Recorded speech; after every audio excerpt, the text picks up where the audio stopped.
A questão é, o legislativo hoje no Brasil não tem mais poder. Bom, falar o que do PL da anistia, né? Tá aqui na pauta, a gente tem falado todo santo dia do PL da anistia. O Hugo Mota está fazendo de tudo para tirar o dele da reta. Agora está dizendo que numa democracia ninguém decide nada sozinho, então ele quer decidir se pauta ou não pauta o requerimento de urgência que foi protocolado com 262 assinaturas. Ele quer decidir isso com o colégio de líderes, com os líderes dos partidos. Se for assim, provavelmente será pautado, se ele realmente fizer isso, não precisaria, mas 12 partidos estão apoiando, em sua grande maioria, alguns na totalidade, como o PL, aliás, 2 no PL não assinaram, né? que é algo bem esquisito, aliás. Mas pelo menos 5 partidos da base governista, PSD, PP, Republicanos, União Brasil, todos eles deram apoio ao requerimento, mas está lá o Hugo Mota fazendo de tudo para que não sobre para ele, entendeu? Porque é outro que também está. A gente está vendo aí a república das chantagens, né? A república das pressões e das chantagens, da ilegalidade, e o Hugo Mota está trabalhando para que não sobre alguma coisa para ele. Já está sobrando, né, Marcos? Porque a gente já está vendo, não é de agora, já tem o quê? Umas 2 ou 3 semanas, uma operação da Polícia Federal lá na cidade, administrada pelo Nabor Vanderlei, que é o pai do Hugo Mota, prefeito de Patos, na Paraíba, com desvio de emendas parlamentares. Então, eu estou achando esquisito, porque o Lindbergh Farias, que é uma figura, né? O Lindinho. O Chiquinho explicou para a gente ontem, né, isso. Quando um requerimento como esse de urgência para um PL, projeto de lei, ele é protocolado, não tem mais como retirar as assinaturas. Foi protocolado com 262, lá estão. Aí o Lindbergh está querendo que os deputados da base governista que assinaram, de alguma forma, informem ou tentem retirar a assinatura, o que não é possível, né, pelo regimento, mas demonstrem que se arrependeram, para que isso, de alguma forma, seja um recado, seja entendido pelo Hugo Mota como um recado para que ele não paute de maneira nenhuma a urgência do PL da anistia. A gente continua na expectativa, uma semana de feriado, vamos ver como é que se comporta o Hugo Mota na semana que vem, Max. A gente já falou disso, né, esses últimos 2 dias, na verdade desde sexta-feira, quinta-feira passada, em que está muito claro o que está acontecendo, é intimidação. Agora, o que mais é chocante é isso ser tratado com normalidade no Brasil. As pessoas já perderam a noção de que o legislativo tem autonomia. Ou seja, não pode haver um assunto tabu para o legislativo. O que tem que pesar para o legislativo é o seguinte: essa lei aqui é contra a Constituição, né? Se for, aí teria que fazer uma emenda constitucional, alguma coisa. Então, essa é a primeira coisa. Segunda coisa, isso é a vontade da maioria da população, né? É só isso que tem que pesar pro legislativo. Mais nada.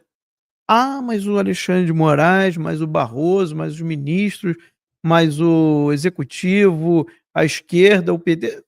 Não me interessa. Não me interessa. E não tem que interessar ao legislativo isso.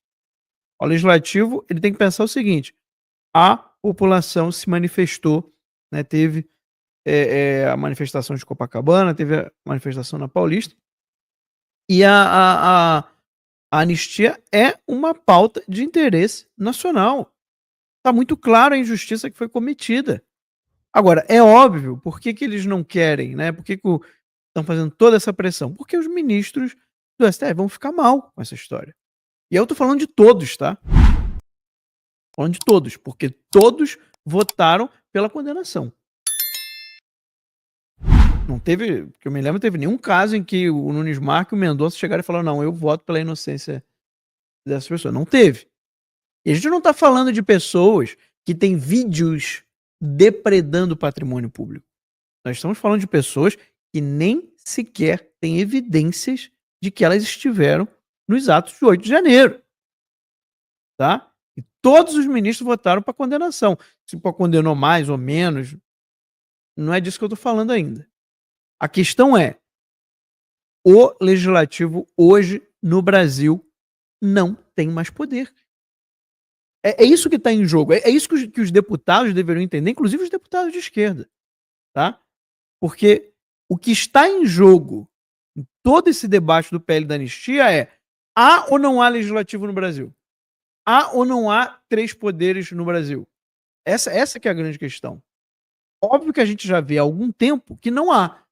Que há um superpoder, que é o judiciário, e há poderes subalternos ali, vamos dizer assim, poderes auxiliares ao judiciário. Então, assim, cada vez mais, e isso começou lá atrás, quando votaram pela prisão do Daniel Silveira. Deputado não pode ser preso a não ser por flagrante delito. E a situação em si nem era.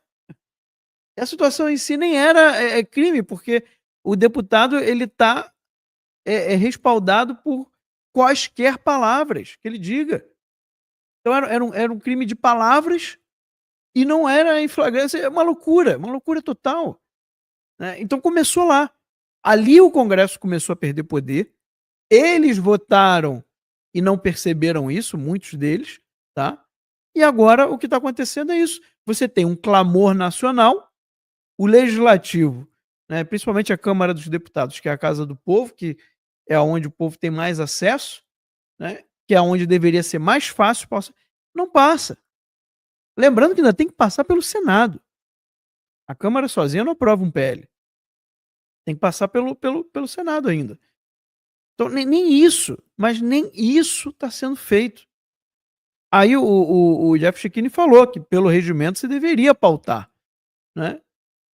Ah, mas será que vai ser ou não vai ser aprovado, né? Bem, aí caberia a eles a explicarem isso. Olha, agora a situação agora vai acabar não sendo aprovada.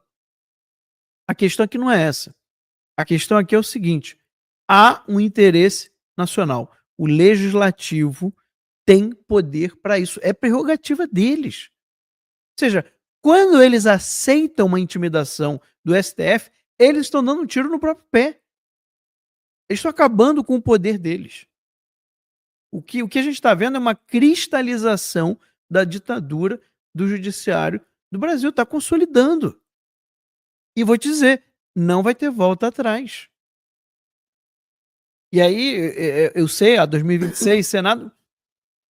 Mas não dá para acreditar que você vai conseguir ir contra um poder desse, porque uma coisa tão simples, tão gritante, tão óbvia quanto a anistia do 8 de janeiro, a Câmara dos Deputados é incapaz de aprovar, é incapaz de pautar.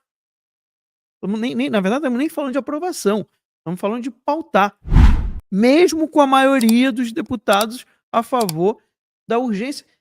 É uma loucura.